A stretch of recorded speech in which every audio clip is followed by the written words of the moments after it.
Hello, everybody. Welcome to the Canadian Shield. My name is Sterling, and I'm your host. The election in St. Paul, in Toronto, the results of which were shocking to the Liberal Party. And what is the real issue about the results is not so much that it was flipped to the Conservative Party, but that the Liberals have no response to it.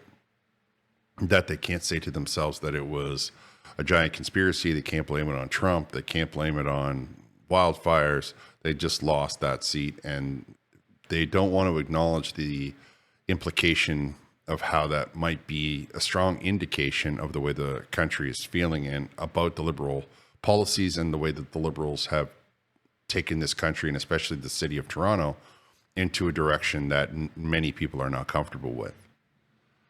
There were a few other interesting parts about the evening, not the least of which is Chrystia Freeland's comments on anybody that disagrees with the Liberal Party. So I want to start with her comments. But before we get into it, I would encourage you to like, comment, subscribe, hit the notification bell, share this channel with all your socials. Okay, so Chrystia Freeland was asked, about to make a statement, to be an endorsement statement, which is normal. That's standard process. I want you to hear what she has to say about people that don't agree with the Liberal vision of the country, because the wording that she selected is quite strong. That is Leslie's vision. That's the Liberal vision. That's why I'm really calling on the people of St. Paul's to go out there and vote for her, because the alternative is really cold and cruel and small. The alternative is really cold, cruel, and small. Now, what did she really say there? She said that anybody who doesn't agree with her and the Liberal Party and Leslie's vision of the way the country should be going are cold, are cruel, and are small-minded. Not small in stature, though. I'm sure that I wouldn't put it past her. But I want to believe that the words she selected were to indicate that the vision was small.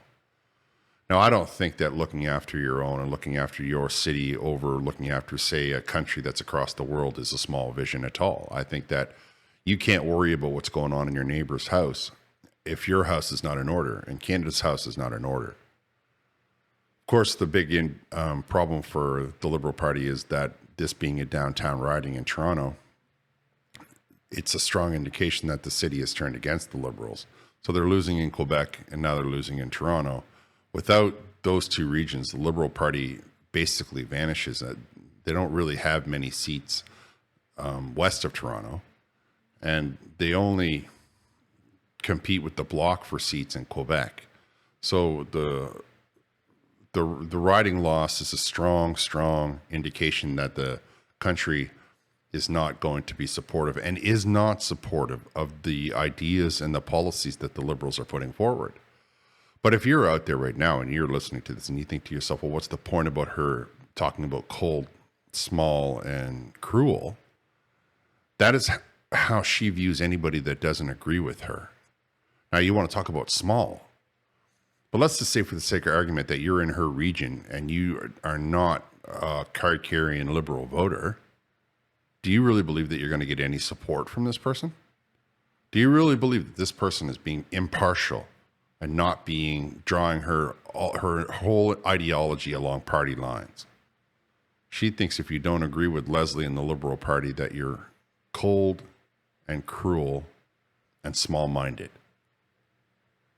Does that in any way, shape, or form reflect your version of the democratic process? Are we not supposed to understand that when people are elected in, they have to look after those that agree with them and those that don't agree with them? I just wanted to throw that into people's vision because I need people to understand the caliber of the human being that would say such a thing. Of course, she said it in a room full of boosters, so she probably felt that there would be no backlash. I think that the votes will be enough of a backlash.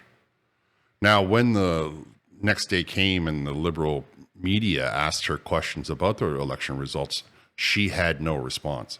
She became very dismissive and you could see she was visibly searching for a way to not say that it's all coming unglued. So let's have a listen to that. And then I will tell you a couple of things at the end. I will give you my 2 cents worth. Deputy Prime Minister, can the Prime Minister still stay on to lead the Liberal Party into the next election, given that you just lost one of the safest seats in the entire country last night? Yes, he certainly can. Can you explain why? Because everybody we're hearing from behind the scenes believes that the result last night means catastrophic losses across the country. If you cannot win in Toronto under Justin Trudeau, why should anybody believe you can win anywhere else under him? Our government is focused on working hard for Canada and Canadians and on delivering results for Canada and Canadians. That is what the Prime Minister is focused on. That is what we are all focused on. The Prime Minister is committed to leading us into the next election, and he has our support. Still about last night's results in Toronto, St. Paul's, do you think the Liberals need a radical change in strategy and that perhaps a new leader in the party might be a necessary change?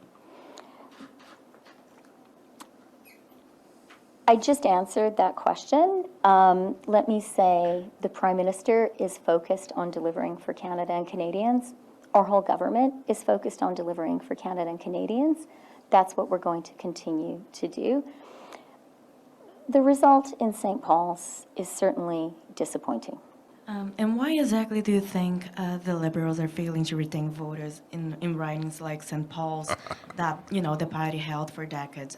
What is going on? I think I already answered that question, and I'll just say this is a disappointing result. We take it seriously. I don't know about you, but I didn't hear her answer the question at all. I think that it's a really valid question. Why do you think that the Liberal Party lost that seat? Now, there were 87 people that applied for that seat, like that put in their name in for the election. Because for some reason, people don't believe that first past the post is a valid way of conducting the democratic process.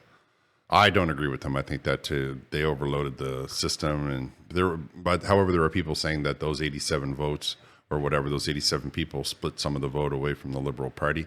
I think that if you were to take the numbers and look really closely, you would see that the Conservatives had enough without the rest.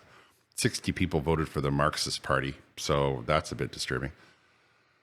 I would say that what is also really important is the fact that the turnout was not necessarily where you wanted it to be, though it was considerably higher than most elections.